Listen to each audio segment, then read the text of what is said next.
Ini adalah visual terkini saudara prosesi pemakaman korban meninggal dunia dari kecelakaan bus SMK Lingga Kencana.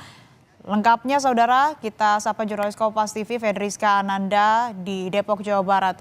Rizka, bisa Anda jelaskan prosesi pemakaman yang berlangsung saat ini?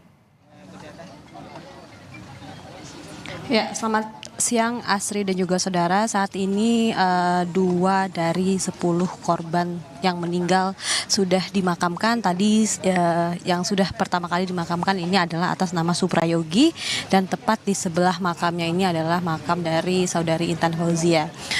Kalau misalkan kami pantau, Aci dan juga saudara, ini di sini memang ada beberapa liang yang sudah dipersiapkan. Tadi kami dapatkan informasi juga dari Pemkot sudah menyediakan setidaknya 10 liang untuk ke 10 korban meninggal dunia. Namun memang ini kembali kepada pihak keluarga, apakah ingin memakamkan secara mandiri atau dimakamkan pada liang yang sudah dipersiapkan.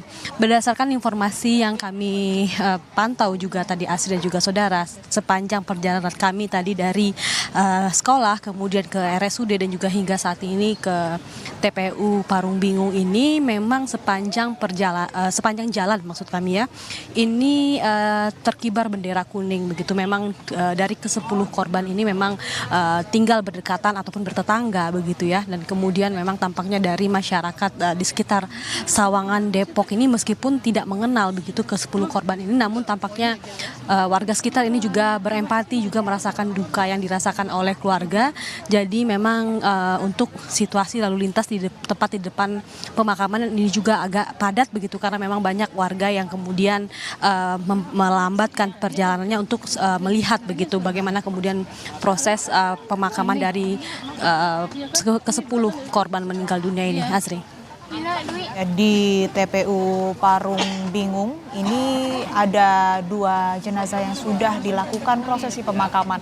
Anda dapat informasi lagi, Fedriska, di sana apakah ada korban meninggal dunia lain yang akan turut dimakamkan hari ini?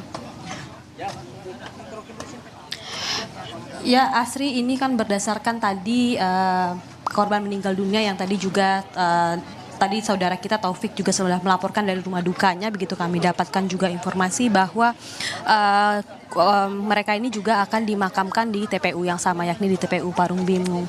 Memang tadi seperti yang tempat kami singgung, ini dari Pemkot Kota Depok begitu ya, sudah mempersiapkan 10 lahat bagi para ke-10 korban. Namun ini kembali kepada kebijakan ataupun pilihan keluarga masing-masing mau dimakamkan di mana begitu. Namun selain juga di TPU Parung Bingung ini, juga ada satu TPU lain lagi yang juga sudah menyiapkan 10 liang lahat juga, yakni adalah TPU Pasir Putih, kalau tadi saya tidak salah mendengar begitu ya. Namun memang ini lokasinya agak lebih jauh dibandingkan dengan TPU Parung Bingung ini. Jadi tampaknya ini dari pihak ke-10 pihak korban meninggal dunia ini, pihak keluarganya ini tampaknya lebih memilih pemakaman yang memang lokasinya ini dekat dari kediaman mereka, yang memang tidak jauh ini jaraknya. Kalau misalkan tadi kami pantau ini hanya mungkin memakan waktu perjalanan 5 hingga 10 menit, Asri.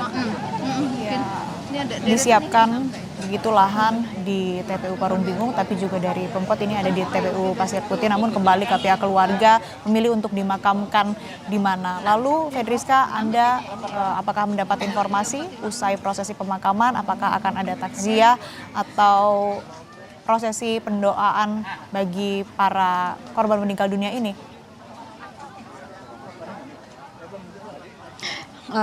Ya Asri, kalau misalkan untuk informasi tersebut kami belum mendapatkan informasinya begitu, karena memang dari pihak keluarga juga tampaknya belum bisa diwawancara begitu. Tadi juga saya sempat melihat ayah dari Intan Fauzia ini mengantarkan putrinya untuk terakhir kalinya ke liang lahat. Ini tampaknya belum bisa diwawancara begitu ya. Tampak ayahnya sangat sedih dan terpukul kehilangan putri tercinta.